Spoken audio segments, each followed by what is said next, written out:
You, John Fitzgerald Kennedy, do solemnly swear I, John Fitzgerald Kennedy, do solemnly swear that you will faithfully execute the office of President of the United States that I will faithfully execute the office of President of the United States and will, to the best of your ability, and will, to the best of my ability, preserve, protect, and defend the Constitution of the United States. preserve, protect, and defend the Constitution of the United States. So help you God. So help me God.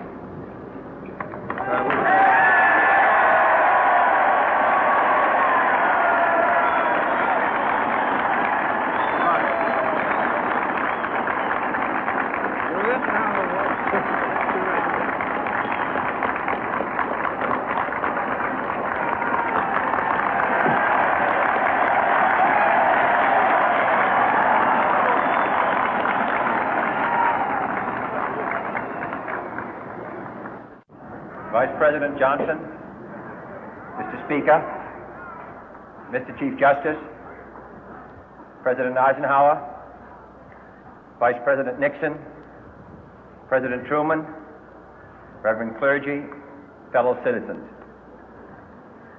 We observe today not a victory of party, but a celebration of freedom, symbolizing an end as well as a beginning, signifying renewal as well as change. For I have sworn before you and Almighty God the same solemn oath our forebears prescribed nearly a century and 3/4 ago. The world is very different now, for man holds in his mortal hands the power to abolish all forms of human poverty and all forms of human life. And yet the same revolutionary beliefs for which our forebears fought are still at issue around the globe. The belief that the rights of man come not from the generosity of the state, but from the hand of God. We dare not forget today that we are the heirs of that first revolution. Let the word go forth from this time and place to friend and foe alike that the torch has been passed to a new generation of Americans born in this century, tempered by war, disciplined by a hard and bitter peace, proud of our ancient heritage, and unwilling to witness or permit the slow undoing of those human rights to which this nation has always been committed and to which we are committed today at home and around the world.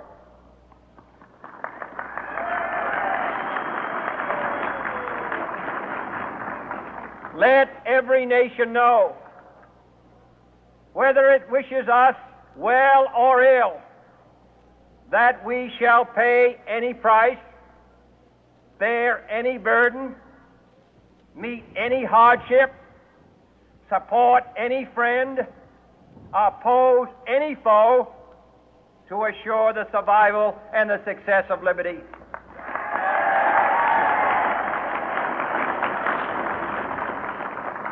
This much we pledge and more. To those old allies whose cultural and spiritual origins we share, we pledge the loyalty of faithful friends. United, there is little we cannot do in a host of cooperative ventures. Divided, there is little we can do, for we dare not meet a powerful challenge at odds and split asunder. To those new states whom we welcome to the ranks of the free, we pledge our word that one form of colonial control shall not have passed away, merely to be replaced by a far more iron tyranny. We shall not always expect to find them supporting our view, but we shall always hope to find them strongly supporting their own freedom, and to remember that in the past, those who foolishly sought power by riding the back of the tiger ended up inside.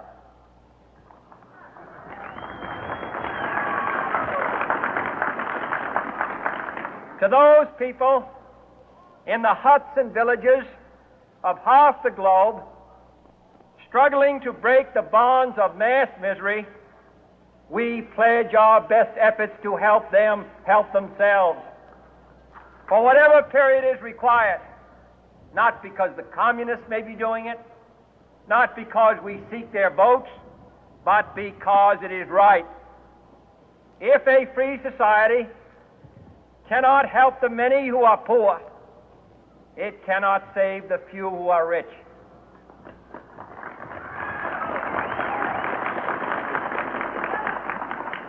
To our sister republics south of our border, we offer a special pledge to convert our good words into good deeds, in a new alliance for progress, to assist free men and free governments in casting off the chains of poverty.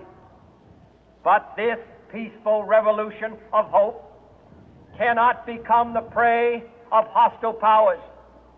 Let all our neighbors know that we shall join with them to oppose aggression or subversion anywhere in the Americas.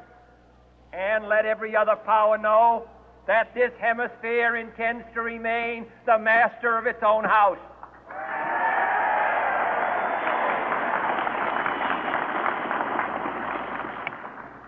To that World Assembly of Sovereign States, the United Nations, our last best hope, in an age where the instruments of war have far outpaced the instruments of peace, we renew our pledge of support to prevent it from becoming merely a forum for invective, to strengthen its shield of the new and the weak, and to enlarge the area in which its writ may run.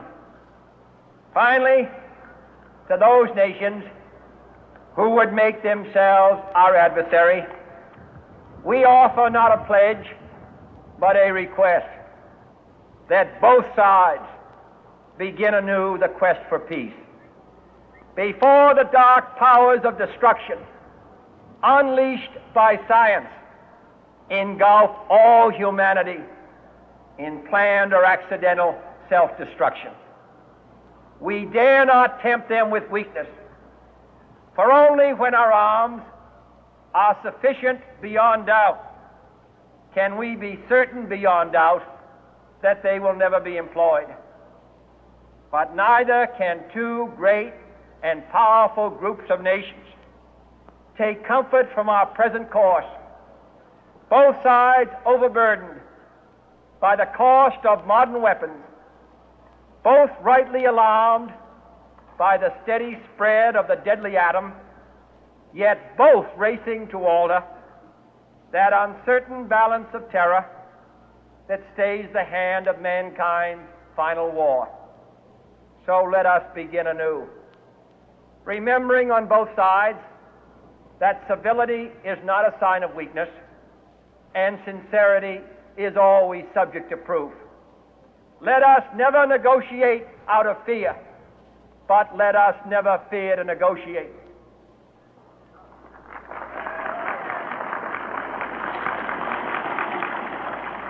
Let both sides explore what problems unite us, instead of belaboring those problems which divide us.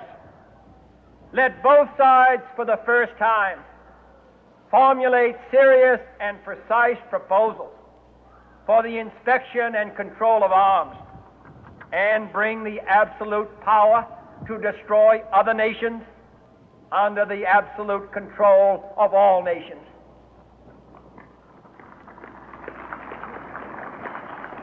Let both sides seek to invoke the wonders of science instead of its terrors. Together, let us explore the stars